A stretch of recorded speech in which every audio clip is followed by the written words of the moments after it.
ఓం గం గణపతయే నమః. ఓం దుం దుర్గాయే నమః. ఓం గురవే సర్వలోకానాం విషజే భవరోగిణాం నిధయే సర్వవిద్యానాం శ్రీ దక్షిణామూర్తయే నమో నమః. శ్రీ మేధా దక్షిణామూర్తయే నమః. ఆదిత్యాయ చ సోమాయ మంగళాయ బుధాయ చ గురుశుక్ర శనిభ్యశ్చ రాహవే కేతవే నమః. ఈ యొక్క నవగ్రహ స్తోత్రాన్ని ఎవరైతే ప్రతినిత్యము కూడా చక్కగా తలుచుకుంటారో వారందరికీ కూడా ఈ జన్మలో కలిగేటటువంటి ఆయురారోగ్య వృద్ధి తప్పకుండా కలుగుతుంది అని ఋషివచనం. ముఖ్యంగా ఈ వైశాఖ మాసంలో మే 15వ తేదీ నుండి మరలా జూన్ 15వ తేదీ వరకు కూడా మనకి ప్రతి నెలా కూడా ఎప్పుడెప్పుడు సూర్యుడు తన యొక్క రాశి ప్రవేశాన్ని మార్చుకుని ఏ ఏ రాసుల వారికి ఏ ఏ విధమైనటువంటి శుభ ఫలితాలను ఇస్తాడో అని ఎదురు చూస్తూ ఉంటారు ప్రేక్షకులందరూ కూడా. నవగ్రహ ప్రేక్షకులు అంటే నవగ్రహాలని చాలా మనస్ఫూర్తిగా స్వీకరించి వారి యొక్క మనసుని ఆ గ్రహ పేరితం ద్వారా పిన్ టు పిన్ పాయింట్ని అనుసరిస్తూ వెళ్ళేటటువంటి వారందరికీ కూడా ఈ నెలంతా కూడా శుభప్రదంగా ఉండాలని కోరుకుంటూ, మరి మార్చి 30 నుండి జరిగినటువంటి కొన్ని గ్రహస్థితుల యొక్క కలయికల వలనే మనకి దేశవ్యాప్తంగా అట్లాగే ప్రపంచవ్యాప్తంగా ఎన్నో రకాలైనటువంటి సిచ్యువేషన్స్ మనం గమనిస్తూనే ఉన్నాం. అది ఈ క్షణము ఈ రోజు కూడా ఏం జరుగుతుందో మీ అందరికీ చెప్పచ్చు. ఇవన్నీ కూడా 6 నెలల నుండి జ్యోతిష్కులందరూ కూడా చక్కగా వారికి ఉన్నటువంటి జ్ఞానంతో ప్రబోధిస్తూనే ఉన్నారు. కొంతమంది కొట్టిపారేశారు, కొంతమంది నమ్మారు. నమ్మినా కొట్టిపారేసిన గ్రహాలు ఇచ్చేటటువంటి పరిస్థితుల్ని వాటి నుండి తప్పించుకునే ప్రయత్నాల్ని మనం చేయలేం. కానీ ఒక్క దైవ ఉపాసన ద్వారా మాత్రమే ఎవరికి వారం కాపాడుకునేటటువంటి శక్తిని భగవంతుడు మనకు ప్రసాదించాడు. మరి ఈ సూర్య భగవానుడు అట్లాగే ఈ ఈ నెల అంటే ఈ నెలలో మే 14వ తారీఖు మధ్యాహ్నం నుండి కూడా మరి దేవతలందరికీ గురువైనటువంటి ఆ బృహస్పతి వృషభ రాశిలో నుండి మిథున రాశిలోకి సంచరిస్తుంటే ఈ గ్రహాలన్నింటినీ తిప్పేటటువంటి సూర్య భగవానుడు మేషరాశి నుంచి వృషభ రాశిలోకి తన యొక్క సంచారాన్ని మే 15వ తారీఖున చక్కగా వృషభ సంక్రమణం ద్వారా మనందరికీ కూడా ఆయన యొక్క సూర్యకిరణాల ద్వారా ఆయుష్ని, ధనాన్ని, మేధస్సుని ప్రసాదిస్తున్నారు. అట్లాగే మనకి ఈ నెలలోనే మే 18వ తేదీన దాదాపుగా 1.5 సంవత్సరాలు అనగా 18 నెలల పాటు ఛాయాగ్రహాలైనటువంటి రాహువు మరియు కేతువు, ఈ 2 గ్రహాలు కూడా మీనరాశిలోను ఇటు కన్యారాశిలో కేతువు, వీరిద్దరూ కూడా కొన్ని రాశుల వారికి ఎన్నో అగాధాలని, ఇబ్బందులని, విపత్తులని, పిచ్చిని, ఇట్లా ఒకటి కాదు ఎన్నో రకాలైనటువంటి సమస్యలని, ఇబ్బందులని కొని తెచ్చే ఉన్నారు. కొంతమంది రాశులకి ఇప్పుడు ఈ రాహుకేతువుల వలన దోషము, మరికొంతమందికి చక్కగా విముక్తి కలుగుతున్నాయి. అవి ఏవే రాశిలో కూడా ఆల్రెడీ మీ అందరికీ కూడా కొన్ని వీడియోల ద్వారా పరిచయం చేశారు ఎంతోమంది జ్యోతిష్కులు. మరి వీరిద్దరూ కూడా మే 18వ తేదీన రాహువు కుంభరాశిలోకి అట్లాగే కేతువు సింహరాశిలోకి చక్కగా ప్రవేశాన్ని చేస్తున్నారు. మరి గురువు అయిపోయింది, రాహు అయిపోయింది, కేతు అయిపోయింది.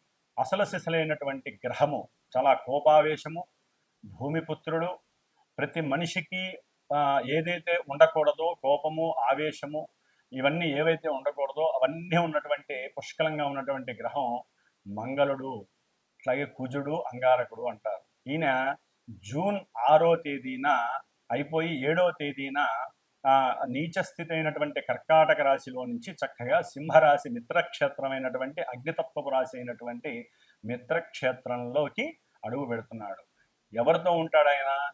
కుజవత్ కేతువు అంటారు. యాక్చువల్లీ కుజుడిచ్చే ఫలితాలన్నీ కేతు ఇస్తాడు అని చెప్పి మనకి శాస్త్ర ధర్మం. మరి వీళ్ళిద్దరూ కలుస్తున్నారు కుజకేతువులు సింహరాశిలో. సామాన్యమైనటువంటి యోగము కాదండి, మహా అవయోగంగా చెప్పుకోవాలి ఈ యొక్క కుజకేతువుల యొక్క కలయిక. అట్లాగే శని రాహువులు కలిసి ఉన్నటువంటి వారు కాస్త రాహువు విడిపోతున్నాడు. కొంతవరకు అది ప్రపంచానికి క్షేమము, అట్లాగే కొన్ని రాశుల వారికి కూడా క్షేమప్రదము అని మనం చెప్పుకోవచ్చు.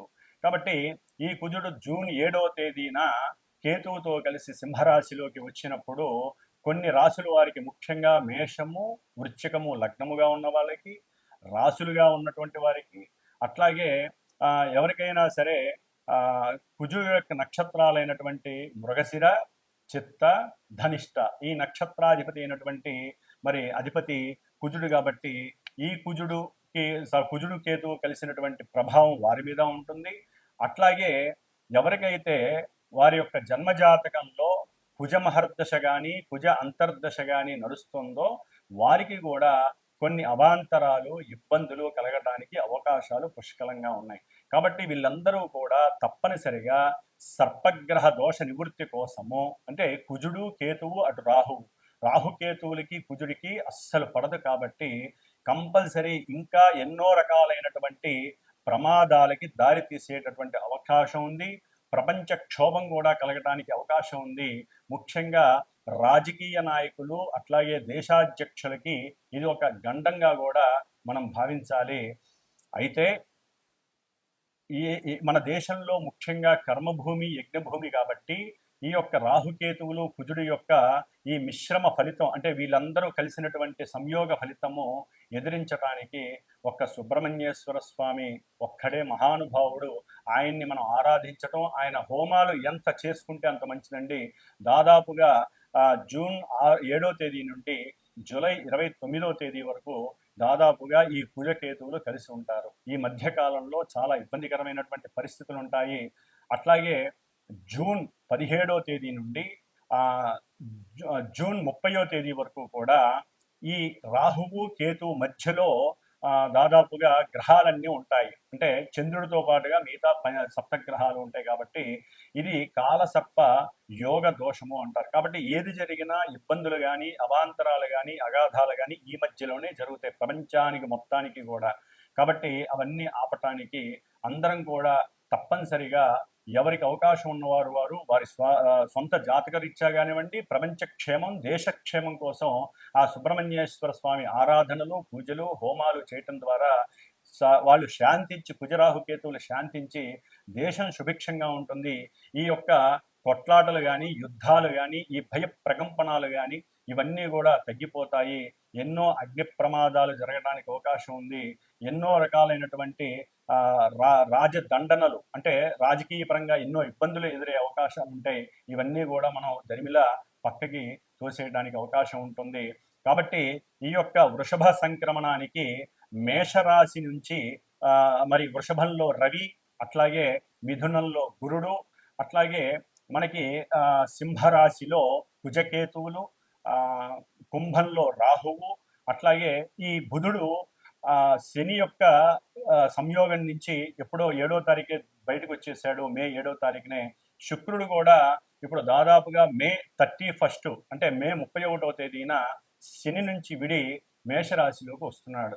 కాబట్టి ఒక్క శని మాత్రమే మనకి మీనరాశిలో ఉంటాడు కాబట్టి సాధ్యమైనంత వరకు కొంత ప్రభావం, అంటే మనకి కలిగేటటువంటి కొన్ని ఇబ్బందుల నుంచి ఈ ఒక్క శని మాత్రమే ఉంటాడు కాబట్టి ఇబ్బందులన్నీ కూడా తొలగిపోతాయి. ప్రపంచం కొంచెం సుభిక్షంగా ఉండటానికి అవకాశం ఉంటుంది. కాకపోతే కొన్ని గ్రహాల యొక్క కలయిక మంచిది కాదు కాబట్టి కాలసర్ప యోగ దోష ప్రభావం మన దేశం మీద, ప్రపంచం మీద ఉంటుంది. పర్సనల్ వ్యక్తిత్వ జాతకాల మీద కూడా ఉంటుంది. కాబట్టి అందరూ కూడా తమ యొక్క వ్యక్తిగత జాతకాలని చక్కగా గురువుల ద్వారా చూపించుకొని తగినటువంటి సుబ్రహ్మణ్య హోమాలు కానివ్వండి, అట్లాగే కుజరాహు కేతువులకి కంపల్సరీ తప్పనిసరిగా జపాదులు, దానాదులు, హోమాదులు చేయించుకోవాలి. ఇలా చేయించుకోవటం వలన చాలా ఉపశమనం కలుగుతుంది. కాబట్టి మరి ఏ రాశుల వారికి మేషాది పర్యంతం మీనరాశి వరకు ఏ రాశుల వారికి ఈ గ్రహాలు ఈ స్థానాల్లో ఉండటం ద్వారా ఏ ఫలితాలు కలుగుతాయి, ఏ ఆనందాలు కలుగుతాయి, ఇబ్బందులు కలుగుతాయి అనేటటువంటి విషయ పరిజ్ఞానాన్ని మనం ఈ యొక్క వృషభ సంక్రమణంలో తెలుసుకుందాం. ఓం శ్రీమాత్రే నమః. కుంభరాశి కుంభరాశి వారికి మే 15వ తేదీ నుండి జూన్ 15వ తేదీ వరకు కూడా గోచార రీత్యా గ్రహాల విషయంలోకి వస్తే ధన లాభాధిపతి అయినటువంటి గురుడు చక్కగా పంచమ స్థానంలో ఉండి గురుబలం స్పష్టంగా ఉన్నటువంటి రాశుల్లో మరి ఈ కుంభరాశి వారికి చాలా అనుకూలమైనటువంటి పరిస్థితి. ఆర్థికంగా చాలా లాభాన్ని వీరు ధనాన్ని మూటగట్టుకునేటటువంటి పరిస్థితి. అది వృత్తిపరంగా కావచ్చు, సంతానపరమైనటువంటి లాభపరంగా కావచ్చు. అట్లాగే సంతానపరంగా ఎవరైనా ప్రయత్నం చేస్తున్నా వారికి సత్సంతాన ప్రాప్తి కలగడానికి ఇది ఒక అనుకూలమైనటువంటి పరిస్థితి. అట్లాగే ఎవరైనా సరే ఇష్టపడి ప్రేమించుకొని ఒక కుటుంబం తయారు చేసుకొని వారు విదేశాలలో స్థిరపడాలి, అట్లాగే విదేశాలలో చదువుకోవాలి, లేకపోతే విదేశాల్లోనే మనం ఉండి అక్కడ సంతానాన్ని కలిగి పార్ట్నర్షిప్ పరంగా ముందుకు వెళ్ళాలి, ఇట్లా అనుకునే వాళ్ళకి యోగ్యకరమైనటువంటి కాలము కుంభరాశి వారికి. ముఖ్యంగా ఆర్థిక పరంగా వీరు చాలా బలాన్ని పొందే అవకాశం ఉంటుంది. అట్లాగే సంతాన పరంగా తండ్రి పరంగా కూడా కొంత అనుకూలమైనటువంటి పరిస్థితులు కలుగుతున్నాయి. అయితే చతుర్థంలో రవి ఉండటం వలన గృహ విషయాలలో అంటే ఏదైనా స్థలం కొనాలి డబ్బు ఖర్చు పెట్టి, లేకపోతే పార్ట్నర్షిప్ పరంగా తండ్రితో ఏదైనా కొనాలి, లేకపోతే ఇంకెవరైనా వ్యాపారస్తులతో కలిసి ధనాన్ని ఖర్చు పెట్టి ఒక ల్యాండ్ బిజినెస్లో పార్టిసిపేట్ చేయాలి అనుకున్న వాళ్ళకి కొంత గవర్నమెంట్ పరంగా ధన వ్యయం అయ్యే అవకాశం ఉంటుంది. గవర్నమెంట్ నుంచి ఒక పర్టికులర్ సరైనటువంటి పరిస్థితులు వీరికి అనుకూలంగా లభించక డబ్బులు పెట్టిన కొద్దీ పెడుతూనే ఉంటారు కానీ పనులు. ముఖ్యంగా కుంభరాశి వారికి జన్మంలో రాహు, సప్తమంలో కేతు మే 18 నుంచి రాహుకేతువుల ప్రభావం కాలసర్ప యోగ దోషాన్ని కలుగజేస్తుంది. అయితే ఈ రాహుకేతువులు మామూలుగా జాతకరీత్యా మేషం నుంచి 5-11 భావాలు కాబట్టి కొంత అనుకూలమైనటువంటి విషయాలలో వీరికి లాభం కలగడానికి ఎక్కువ అవకాశాలు ఉంటాయి. ధనలాభాలు, పెట్టుబడి ఏదైనా పెడితే దాంట్లో కొంత లాభం. ఎందుకంటే వీరికి శని ఏలినాటి శని చివరి కాబట్టి ఆయన ద్వితీయంలో ఉన్నాడు కాబట్టి ధనలాభం కలగడానికి రాహుకేతువులు కొంతవరకు అనుకూలంగానే కనిపిస్తారు. కానీ ఇదేంటంటే ఎక్కువగా ప్రతికూలమైనటువంటి పరిస్థితులు కలగజేయడానికి ఈ రాహుకేతువులు కొంత ఇబ్బందికరమైనటువంటి పరిస్థితులను కూడా కలిగజేస్తారు. ఎందుకంటే జూన్ 6వ తేదీన కుజుడు సరైనటువంటి ప్రదేశం నుంచి సప్తమంలోకి రావడం వల్ల భార్యాభర్తల మధ్య ప్రేమానురాగాలు తగ్గుతాయి. అట్లాగే వీరు సంతాన విషయంలో ఏదైనా ప్రోద్బలం చూపించినట్లయితే సంతాన పరంగా కూడా కొంత ప్రతికూలమైనటువంటి పరిస్థితులు కనిపిస్తాయి. ఎందుకంటే కుజకేతువులు రాహు ఈ యొక్క కాంబినేషన్ అంత మంచిది కాదు. అది ప్రపంచానికి, దేశానికి, ముఖ్యంగా మన ఇండివిజువల్ జాతకానికి ట్రాన్సిస్ట్లో ఎక్కువగా ఇది దేశగోచారం మీద ఈ రాహుకాల సర్పయోగం ఉంటుంది. కానీ మన యొక్క రాశి కూడా కుంభరాశి అవడం ద్వారా ఈ కుజరాహు కేతువులకి సంబంధించినటువంటి దోష పరిహారార్థమై వాటికి సంబంధించిన దోషానికి కంపల్సరీ మీరు జపాలు చేయించి దానాలు ఇవ్వడం చాలా చాలా మంచిది. అట్లాగే ఏదైనా ఒక గృహాన్ని అమ్మాలన్నా, లేకపోతే ఏదైనా ఒక వస్తువుల్ని అమ్మాలన్నా, అంటే పాతబడిపోయినటువంటి వెహికల్స్ని ఏదైనా అమ్మాలన్నా బాగా ఆలస్యము, ఆటంకాలు, గవర్నమెంట్ ఇష్యూస్, దానివల్ల తలకాయ పట్టుకున్నంత పరిస్థితి ఎదురవుతుంది. ఓ పట్టాన్ని ఏది తెనదు. అన్నదమ్ముల మధ్య ఎప్పుడు రగడ జరుగుతూనే ఉంటుంది. భార్యాభర్తల మధ్య ఉన్నట్టుండి ఆకస్మికంగా పరిస్థితులు మాట పెరిగిపోయి కుటుంబంలో సమస్యలు పెరుగుతాయి. తండ్రి వల్ల కావచ్చు, అన్నదమ్ముల వల్ల కావచ్చు, బంధువుల వల్ల కావచ్చు. ఎందుకంటే కుజకేతువుల ప్రభావం మంచిది కాదు. అందుకని ఇంట్లో ఎప్పుడైతే సమస్యలు ప్రారంభమైనాయో వెంటనే ఈ జపతపాదులు, హోమాదులు, రాత్రి రుద్రాభిషేకాలు, సర్పసూక్త జపాదులు చేయించుకోవడం, భార్యాభర్తలు అయితే కనుక జపం చేయించి వారు అభిషేకం చేసుకొని ఆ యొక్క నాగబడిగ వెండితో చేయించడం, డబ్బులున్న వాళ్ళైతే బంగారంతోనైనా సరే చేయించి చక్కగా దానం ఇవ్వడం ద్వారా కొన్ని కర్మ ప్రారంధాలు పోతాయి. 2 నెలల కాల పాటు పాటు కుంభరాశి వారికి కొంత ఇబ్బందికరమైనటువంటి పరిస్థితి, అన్నదమ్ములతో సఖ్యత ఉండకపోవచ్చు. అట్లాగే చేసే వృత్తిలో కూడా కొంత అనుకూలమైనటువంటి పరిస్థితులు కనపడకపోయేటటువంటి పరిస్థితులు. గురుబలం బాగుంది, ఆర్థికంగా ఏదో రకమైనటువంటి సోర్స్ అనేది అకస్మాత్తుగా వీళ్ళకి లభిస్తుంది. అట్లాగే కుటుంబంతో చక్కగా విహరించే అవకాశం, అంటే సుఖ సంతోషంగా, ఉల్లాసంగా, ఆనందంగా ఉండేటటువంటి పరిస్థితులు కూడా వీరికి ఎదురవుతున్నాయి. ధనపరంగా కొంచెం నష్టం కలిగే అవకాశం ఉంటుంది. విద్యార్థులకి ముఖ్యంగా చదువుకున్నటువంటి చదువులో సరైన సమయానికి మేధస్సు అందకపోవటం, లేదా కుటుంబంలో పరిస్థితులు సరిగ్గా లేకపోవటం, తండ్రి యొక్క సహకారం వీరికి దొరక్కపోవటం, సంఘంలో వీరికంటూ ఏదో స్థానాన్ని వృద్ధి చేసుకుందాం అనుకున్నప్పుడు వీరికి సరైనటువంటి చదువుకి అనుకూలమైనటువంటి గృహ వాతావరణం వీరికి లభించకపోవటం, తండ్రి సహకారం వీరికి చాలా ముఖ్యమండి. కుంభరాశి వారికి తండ్రి సహకారం చేయాలి. తండ్రి తనకున్నటువంటి లోకానుభవాన్ని చెప్తూ వీరికి ఉత్సాహాన్ని, అట్లాగే కుటుంబ పరంగా సహకారాన్ని అందించాలి. కుటుంబంలో కూడా సరైనటువంటి విద్యార్థులకి సరైనటువంటి సమయానికి తిండి పుష్టి కలగాలి, లేకపోతే వీరికి ఆరోగ్యపరమైనటువంటి సమస్యలు కలుగుతాయి. కాబట్టి వీరు రవికి సంబంధించినటువంటి ఆ గ్రహస్థుతుల్ని, ద్వాదశాదిత్య నామాల్ని రోజు ప్రార్థన చేసుకోండి. రవికి సంబంధించినటువంటి గోధుమ పాయసాన్ని ప్రతి శుక్రవారము కూడా రవికి నైవేద్యం, అంటే ఒక విష్ణుమూర్తి ఆలయంలో నైవేద్యం పెట్టడం, లేకపోతే విద్యార్థులు ముఖ్యంగా తులసి దళాలు ఒక అమ్మవారి గుళ్ళో అమ్మవారికి ఒక 5 లేకపోతే 6 దండలు అమ్మవారికి వేసి అర్చన చేయించడం ద్వారా, లక్ష్మీనారాయణ అష్టోత్తరం చేయించడం ద్వారా విద్య యందు ముందుకు వెళ్ళే అవకాశం కలుగుతుంది. ఏదైనా వీరు చాలా ప్రజ్ఞావంతులుగా ఉంటారు, చేసే వ్యాపారంలో వృద్ధి కలుగుతుంది, అఖండమైనటువంటి ధనాదాయం కలుగుతుంది ఈ యొక్క కుంభరాశి వారికి. కాబట్టి సర్వదా ఆర్థికంగా వీరు చాలా చాలా చాలా లాభపడే అవకాశాలు ఉన్నాయి. కొన్ని గ్రహాల యొక్క మిశ్రమాల వలన వీరు ఇబ్బంది పడతారు. లాంగివిటీ కాబట్టి గురుడు అనుకూలమైనటువంటి పరిస్థితులు కలుగుతాయి కాబట్టి వీరు చక్కటి ధనలాభాన్ని పొందుతున్నారు ఈ కుంభరాశి వారు. ఉద్యోగపరంగా మాత్రం కొంత ప్రతికూలమైనటువంటి పరిస్థితుల నుంచి బయటపడే అవకాశం కూడా వీరు చేసుకుంటే పూజల వలన కలుగుతాయి. వీరు ఎక్కువ సుబ్రహ్మణ్య ఆరాధన చేయండి. గణపతి స్తోత్రాన్ని, గణపతి యొక్క నామాల్ని చేయడం ద్వారా, గణపతిని ప్రార్థించడం ద్వారా సంఘంలో కీర్తి ప్రతిష్టలు చెడిపోకుండా ఉంటాయి, తండ్రితో విరోధం రాకుండా ఉంటుంది, కుటుంబంలో సమస్యలు రాకుండా భార్యాభర్తలు ప్రతి సంకష్టహర చతుర్థికి ఈ 2 నెలల కాలం 2 సార్లు అయినా సరే వ్రతం చేసుకోండి, లేకపోతే ఉండ్రాలు నైవేద్యం చేయండి, గణపతి అష్టోత్తరాన్ని చదవండి. కాబట్టి ఈ విధంగా ప్రార్థన చేసుకుంటూ కుంభరాశి వారు అఖండమైనటువంటి ఆయురారోగ్యాలతో అష్టైశ్వర్యాలు పొందేటటువంటి అవకాశం వీరికి ముందుంది. ఆల్రెడీ ప్రారంభమైందని చెప్పుకోవాలి. ఓం గం గణపతయే నమః. వీక్షించేటటువంటి అందరికీ కూడా ఒక శుభార్థమై ఒక విషయాన్ని తెలియచేయాలనే ఉద్దేశంతో ముఖ్యంగా ఈ యొక్క అంతరిక్షంలో గ్రహాలను వేధించేటటువంటి రాహుకేతువులు ఈ యొక్క మే 18వ తేదీన కుంభరాశిలోకి రాహువు, సింహరాశిలోకి కేతువు ప్రవేశిస్తూ జూన్ 7వ తేదీ నుండి జూలై 29వ తేదీ వరకు కుజుడు కేతువుతో కలిసి ఇక్కడ కుజ కేతు రాహు యొక్క ప్రభావం ముఖ్యంగా అన్నదమ్ముల యొక్క విషయపరంగా కానివ్వండి, లేకపోతే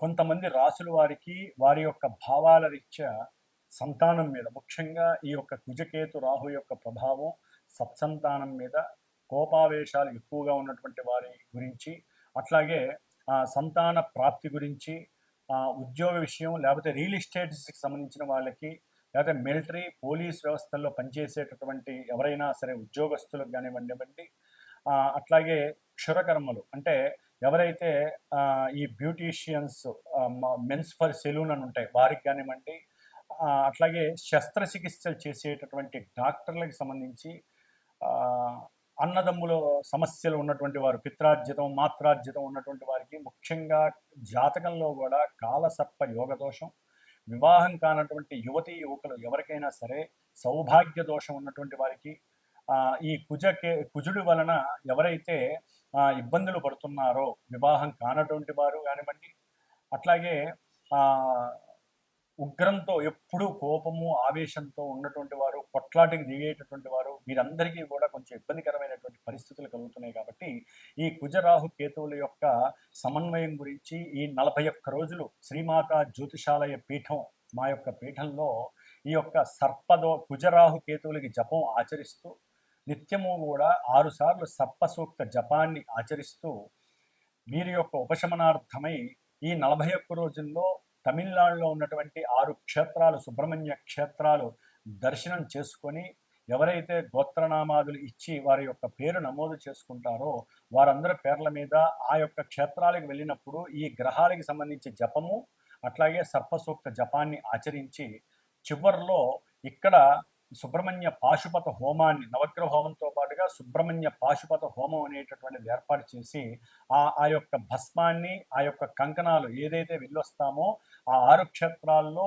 పూజ చేయించినటువంటి కంకణాన్ని కూడా మీకు అందజేసేటటువంటి ప్రయత్నము నేను చేస్తాను. కాబట్టి జూన్ 7వ తేదీ నుండి జూలై 29వ తేదీ 41 రోజులు కూడా ఈ యొక్క కుజరాహు కేతువుల యొక్క దోష పరిహారార్థమై కొంతమంది ముఖ్యంగా మేషరాశి, వృషభ రాశి, కర్కాటక, సింహ, కన్య, అట్లాగే మకర, కుంభరాశి వారు, ఈ రాశుల వారు దయచేసి సంప్రదించండి. మీకు సంబంధించినటువంటి గోత్ర నామాదులు, మీ యొక్క నక్షత్రాదులు, అట్లాగే మీకు నడుస్తున్నటువంటి దశ అంతర్దశలు ఎవరైనా కుజరాహు కేతువు దశలు ఉన్నట్లయితే తప్పనిసరిగా నన్ను సంప్రదించండి. దానికి తగ్గ పరిహారాన్ని ఆచరించండి. ఓం స్కందాయ నమః.